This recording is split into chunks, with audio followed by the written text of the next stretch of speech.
Assieds-toi. Oui, toi. Prends ton café, ton thé, ce que tu veux, ou juste un moment pour toi-même, parce qu'aujourd'hui, on va parler. On va parler d'un truc dont personne ne parle vraiment, quelque chose de plus profond que la confiance en soi. On va parler de respect. Pas que le respect que les autres te doivent, mais du respect que toi, tu te dois à toi-même. Parce que si toi, tu ne te respectes pas, alors qui va le faire à ta place? Aujourd'hui, on entend partout crois en toi, aie confiance en toi, sois sûr de toi, mais personne ne te dit réellement comment faire. Personne te dit que la confiance en soi, c'est pas juste un discours qu'on se répète devant un miroir. La confiance, c'est pas un masque, c'est une conséquence du respect que tu as pour toi-même. Et le respect de soi, c'est pas optionnel, c'est pas quelque chose qu'on choisit selon notre humeur ou selon la manière dont les autres nous traitent, ce n'est pas un luxe qu'on s'offre de temps en temps, non, c'est un devoir. Parce que si toi, tu te respectes pas, alors pourquoi est-ce que les autres le feraient?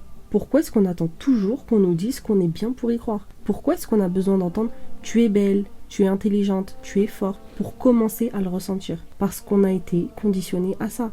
On a grandi en pensant que notre valeur dépendait du regard des autres, alors que c'est totalement faux. Est-ce qu'un arbre arrête de grandir s'il pousse seul dans la forêt? Non. Est-ce qu'un diamant brille seulement quand quelqu'un le regarde? Non. Allah t'a créé. Il t'a pas créé par hasard. Il t'a pas donné ce corps, cette âme, ce cœur pour que tu attendes l'approbation des gens. Il t'a donné de la valeur dès ta naissance. Et cette valeur, elle ne dépend absolument de personne. Tu es une création d'Allah. Et ça, il faut vraiment s'en rendre compte. Et rien que ça devrait suffire pour que tu marques le sol de tes pas avec dignité. Trop souvent, on s'écrase, on dit oui alors qu'on veut dire non, on baisse les yeux alors qu'on a raison, on se tait alors qu'on a quelque chose à dire. Pourquoi? Parce que la plupart des gens ont peur. Peur de décevoir, peur d'être jugé, peur de perdre l'amour, peut-être des autres. Mais écoute-moi bien s'il te plaît.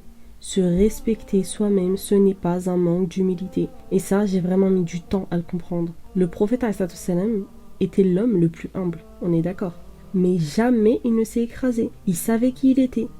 Il reconnaissait sa valeur. Il savait que l'humilité, ce n'est pas s'abaisser devant les gens, mais c'est s'élever sans écraser personne. Est-ce que vous voyez la nuance? Donc respecte-toi suffisamment pour pas accepter ceux qui te rabaissent. Respecte-toi assez pour marcher la tête haute même quand personne ne te regarde. Et stop à la comparaison. Pourquoi lui il réussit mieux que moi? Pourquoi elle a plus de facilité que moi? Pourquoi moi je galère? Pourquoi ci? Pourquoi ça? La comparaison, c'est un poison. Et c'est en plus un poison qu'on boit de notre plein gré. Et ça, stop, il faut arrêter. Si tu veux que je te dise un truc, personne ne vit la même épreuve, sache-le. Allah ne t'a pas donné la même route que ton voisin, donc pourquoi est-ce que tu regardes sa carte? Ton chemin, il est unique. Tes épreuves sont uniques. Tes bénédictions sont uniques. Alors pourquoi chercher à vivre la vie de quelqu'un d'autre? Rappelle-toi, celui qui passe son temps à regarder les étoiles des autres oublie que lui-même brille. Se respecter, c'est pas juste une question d'ego. Non, c'est une protection. Quand tu sais qui tu es, tu laisses plus les autres te définir. Quand tu connais ta valeur, tu n'acceptes plus qu'on la diminue. Et c'est comme une maison. Si ta maison a de la valeur, est-ce que tu laisses n'importe qui rentrer? Tu vas me dire que non. Alors pourquoi est-ce que tu laisses n'importe qui entrer dans ton esprit, dans ton cœur, dans ton estime de toi? C'est exactement pareil. Pose des limites. Protège-toi. Et rappelle-toi que respecter ses propres limites, c'est le premier pas vers la liberté. Et un autre aspect essentiel du respect de soi, c'est la capacité à dire non quand c'est nécessaire.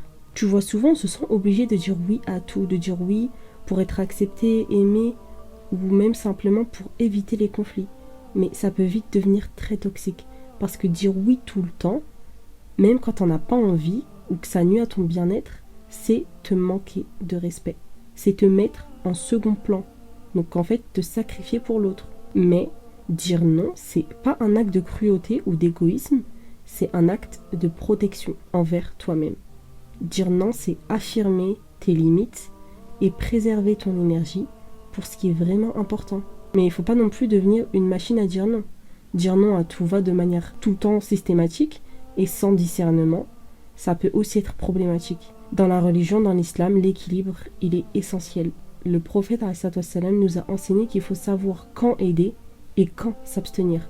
Dire non, c'est aussi un acte d'humanité, de sagesse et parfois même de compassion. C'est pas être dur, non, c'est être réaliste. Mais il est également essentiel de ne pas tourner le dos aux autres sans raison valable.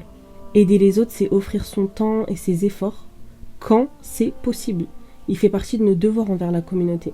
Et la clé ici, c'est de savoir discerner quand est-il juste de dire non et quand est-il important de dire oui. Parfois, dire oui, ça peut être un acte de générosité et d'entraide, un acte qui nous rapproche d'Allah, subhanahu wa ta'ala. Mais à d'autres moments, dire non, c'est aussi nécessaire pour préserver notre bien-être spirituel, mental et physique. Et dans le Coran, Allah nous dit « Et dis à mes serviteurs de dire ce qui est meilleur. » Et ça conclut nos paroles et nos actions, y compris les moments où on doit dire non avec douceur et sagesse.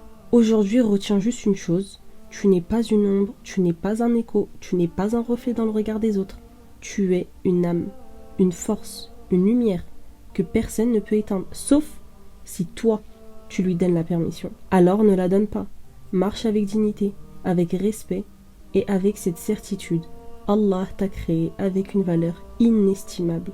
À toi de jamais la brader. Sois fidèle à toi-même et respecte-toi, parce qu'au final, tout commence par là. Merci de m'avoir écouté. À la prochaine, Inch'Allah.